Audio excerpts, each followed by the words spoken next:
It all began at a casual dinner with close friends. Laughter flowed across the table. Glasses clinked, and soft music played in the background. The night was meant to be light, carefree, joyful, the kind of evening we had promised ourselves after months of stress at work. But Alyssa, my wife, turned it into a performance. Leaning forward with that mischievous smirk she wore when craving attention, she whispered loud enough for everyone to hear. "You know, my ex was bigger." The table erupted into nervous laughter. Some chuckles were hesitant, others uneasy, caught somewhere between politeness and shock. I remained still, a quiet storm of anger and disbelief simmering just beneath the surface, letting her words hang in the air while I watched her feed off the reaction she had provoked. Her smirk widened, fueled by her confidence, as she leaned back, clearly enjoying the discomfort she created. She expected the usual response, a forced laugh, an eye roll, a teasing remark to give her control of the room. But I didn't react. I didn't argue. I didn't make a sound. I set my drink down and met her gaze directly, letting a calm, unflinching stare do the work for me. The laughter around the table faltered. Friends exchanged glances, sensing a shift they couldn't quite explain. Tension filled the air, a quiet storm building, one even she didn't realize until it was too late.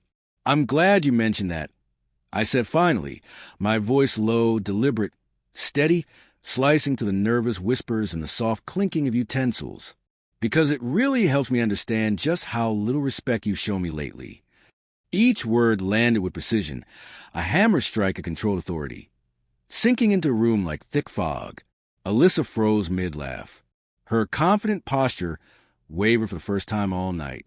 The friends who had been laughing now went silent, unsure how to respond. The sudden stillness was deafening. It became painfully clear that she hadn't anticipated my calm reaction or the weight it carried. Her hands, resting lightly on the table, began to tremble. She opened her mouth, searching for an explanation, a defense, a joke, anything to regain control, but no words came. I leaned in slightly, locking eyes with her, holding a stare that left no room for manipulation or play. "It's fascinating," I continued slowly, "how easily someone believes they can humiliate their partner in front of friends, and yet forget that actions always have consequences." My voice didn't rise. It didn't quiver. It remained unnervingly calm, amplified by the silence around us. Every person at the table was watching, every eye glued to the scene unfolding.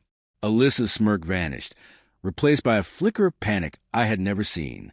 Her shoulders stiffened, lips pressed tight, and she tried a nervous, forced laugh, but it came out brittle, strained. The friends around the table exchanged unsure glances. Even the waiter, quietly serving drinks, paused mid-step, sensing the electric tension now saturating the room. I remained still, calm, composed, letting the weight of my presence and words sink deep. This wasn't anger. It was something far more potent. Quiet, unyielding judgment. She tried again, stammering, perhaps hoping a half-hearted apology or explanation would salvage the social fallout. "I was just joking," she murmured, voice shaky, eyes darting around for an ally, but none came. The friends who had laughed were now silent witnesses, realizing the joke had revealed arrogance, insensitivity, and disregard for me. I spoke again, calm, deliberate, unnervingly unhurried. "There's no need to explain. The words themselves have spoken far louder than you ever intended." Each syllable landed with measured precision. I wasn't yelling. I wasn't losing control. I was demonstrating authority, dignity, and restraint. The contrast between my composure and her frantic attempts to recover made her appear smaller, fragile, and fully exposed. The room had shifted completely. Laughter and entertainment had vanished, replaced by her unraveling. Her hand shook violently on the table, cheeks flushed, lips pressed tight, eyes wide with fear. The playful spark she had worn for attention was gone.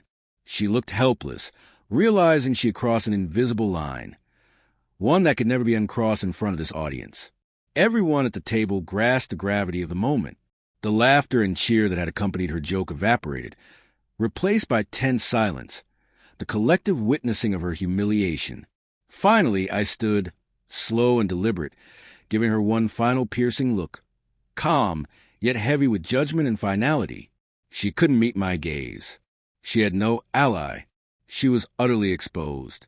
Her attempt at humor had turned into a public display of arrogance and insensitivity, and the consequences were immediate and absolute.